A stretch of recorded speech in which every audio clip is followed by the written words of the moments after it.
Administrative work. It is spiritual work, it is biblical work, and it is deeply United Methodist work. I'm Kerry Powell, and I'm the chair of the Trustees of the Mississippi Annual Conference. And sometimes when we hear the word trustees, we think first about buildings, about insurance policies, roofs, HVAC systems, legal documents, and of course, all those things matter. But underneath all of that is a calling that runs much deeper. Trustees are stewards of what belongs ultimately to God. And Scripture reminds us in 1 Corinthians chapter 4, verses 1 and 2, that it is required of stewards that they be found trustworthy. And that word trustworthy really captures the heart of what we're about. From the beginning of Scripture, God entrusts people in Genesis with care of creation. Humanity's placed in the garden to tend it and keep it. In Exodus, Israel carefully orders the life of the tabernacle. And then in Acts, the early church appoints servants so the mission can flourish without distraction. So across the witness of Scripture, we see that faithful administration is never separate from faithful discipleship. It is part of it. That's exactly how the United Methodist Church understands trustees.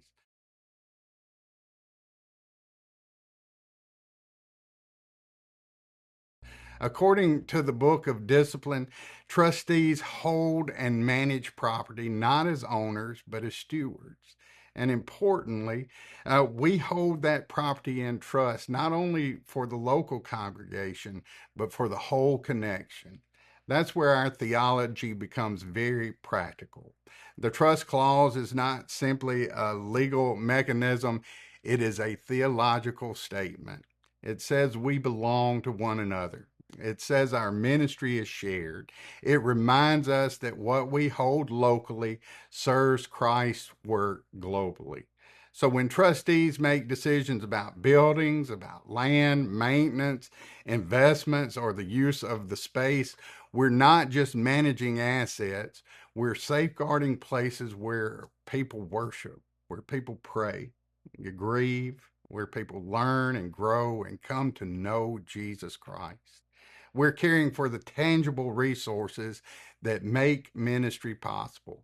And as we continue through this, I want us to look carefully at what the Book of Discipline actually says about the responsibilities of trustees, because clarity here helps us serve with confidence and it helps us serve with unity. The discipline outlines the role of trustees in paragraphs 2525 through 2552, and it's very straightforward. Trustees are elected by the charge conference and are entrusted with the supervision, the oversight, and care of all real property owned by the local church. That includes buildings, grounds, equipment, any other tangible assets connected to the ministry of the congregation. But again, the discipline constantly reminds us trustees do not own these things. We hold them in trust for the benefit of the local church and for the United Methodist Church as a whole. Practically speaking, several core responsibilities rise to the surface. First, the trustees are responsible for the care and maintenance of church property. That includes ensuring facilities are safe, functional, accessible, and ready for ministry.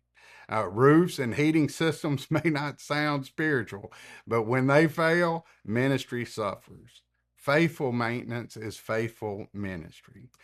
Second, trustees oversee legal and financial matters related to property. That includes holding title to property in accordance with the trust clause, executing documents as authorized by the charge conference, and working carefully with insurance, risk management, and compliance matters. This is where judgment, attention to detail, and good communication are essential. Third, trustees receive, administer, and safeguard bequests, trust, and designated gifts related to property or long-term investments. The discipline expects trustees to act wisely and transparently here. always aligning with decisions with the mission of the church. Fourth, trustees help ensure that the use of church property supports the ministry of the congregation and that it doesn't interfere with worship or the church's stated purpose. In other words, our churches exist for mission.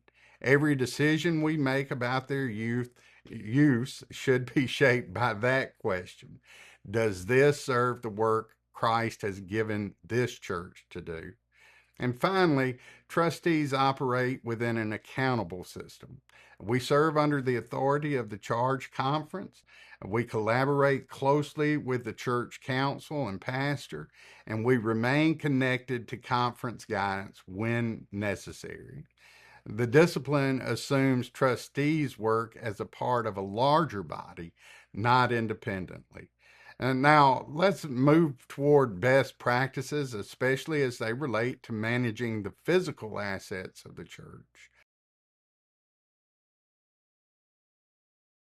Over time, I've found that trustees serve most effectively when we focus on three core areas: handling legal documents carefully, managing insurance wisely, and maintaining strong, consistent standards for parsonages. Let me take a look at those one at a time. First, legal documents. One of the most important responsibilities trustees carry is safeguarding the legal integrity of the church's property. Every church should maintain a well organized, up to date file that has deeds, titles, surveys, mortgages, if any exist, easements, contracts, warranties, and any major service agreements that you have. Those documents should be stored securely. They should be backed up digitally and accessible to leaders in the future. But beyond that storage, trustees must be disciplined about process. Again, the discipline is clear. Trustees act only when authorized by the charge conference. That means no individual trustee signs documents independently. No property decision is made casually. Every action should reflect the prayerful deliberation, clear minutes, and proper authorization. Second, insurance. Uh, Strong trustees treat insurance not as a routine annual renewal, but as a strategic responsibility. At a minimum, trustees should review the coverage annually with a knowledgeable agent who understands church life. That review should include the property coverage, liability, workers' compensation where that's applicable, vehicle coverage if you need it, and any special event considerations. But good insurance management also includes risk management. That means walk the campus regularly, pay attention to the lighting, pay attention to accessibility, the playground equipment, steps, railings, and trip hazards. Ask hard questions about security and key control and emergency procedures. Prevention is always less expensive and less painful than response.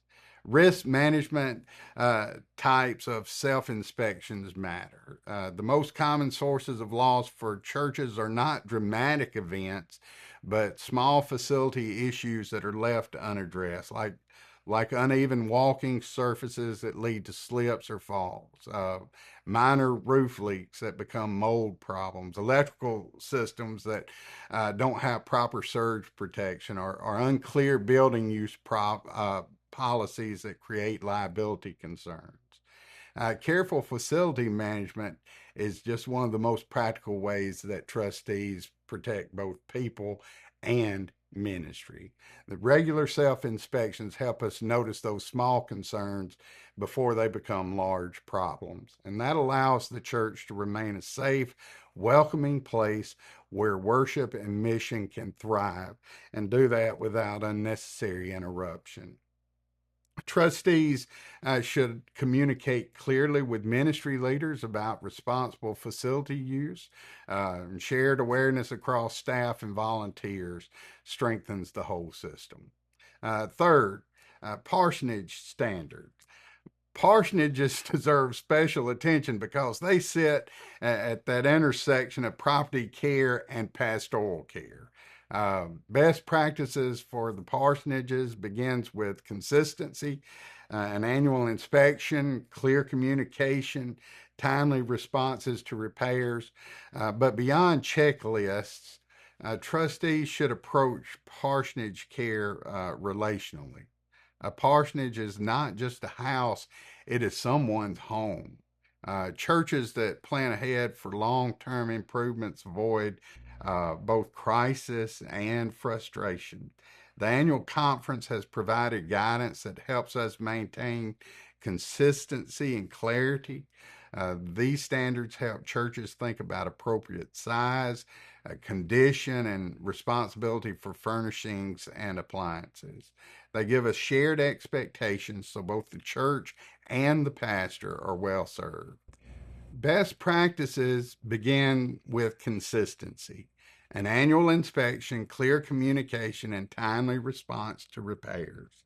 Several forms help guide that consistency: the clergy parsonage agreement, the conditional use agreement, and the annual review process create clarity about expectations and condition. The 10-year inspection, move in documentation, and transition checklists help ensure continuity when leadership changes. All of these tools help protect both the church and the pastor by keeping communication clear and expectations consistent. Again, though, beyond checklists, trustees should approach parsonage care relationally. A parsonage is not just a house, it is someone's home. Churches that plan ahead for those long term improvements avoid crisis and frustration. Across all three areas, the deeper principle is stewardship shaped by looking forward. Trustees serve best when we think ahead, communicate clearly, document carefully, and act consistently. Now, let me take a moment to say a word about connection, specifically how trustees work alongside other leadership bodies in the church. One of the most important things to understand about trustees in the United Methodist Church is this: we never work alone. Trustees and the finance committee must remain aligned because nearly every property decision carries some financial implications. Trustees bring knowledge about facilities and long term needs. Finance brings comprehensive budgeting and stewardship planning. And when those groups communicate well, the church makes wiser decisions. Trustees also work closely with the Staff Parish Relations Committee, especially around the parsonage. The SPRC supports the pastoral well being. Trustees ensure the home supports that work. Clear communication between those groups prevents misunderstandings and strengthens support for pastoral leadership. Trustees partner naturally with the church council because the facilities exist for ministry. Trustees should bring thoughtful reports and recommendations that are shaped by the church's mission and direction. And of course, trustees work closely with the pastor. That partnership works best when it's built on trust, shared information, and steady communication rather than crisis response. If I could name one guiding principle for this area, it would be this: trustees lead best when we lead collaboratively. We plan together, solve problems together, and remember our purpose is not simply to maintain property, but to strengthen the church's ability to make disciples of Jesus Christ for the transformation of the world. As we close, I want to leave you with just a few practical resources and one simple step you can take this week. The most important resource is the Book of Discipline itself, especially those sections addressing the trust clause, local church property, and trustees' responsibilities. And I encourage every trustee to spend some time there.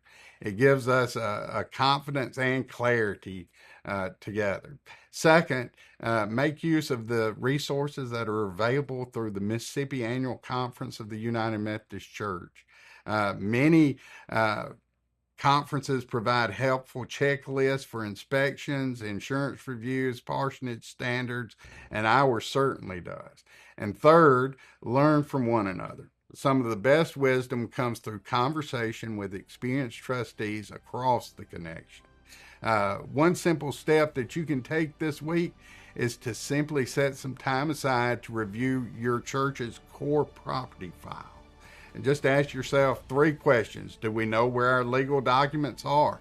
Are they current and organized? And do future leaders know how to find them? If the answer to any of those is unclear, begin there. Faithful trusteeship is not complicated, but it does require consistency. Small, steady steps, when taken together, strengthen the church for the long run. Thank you for your leadership, for your care of Christ Church, and for the faithful way you serve.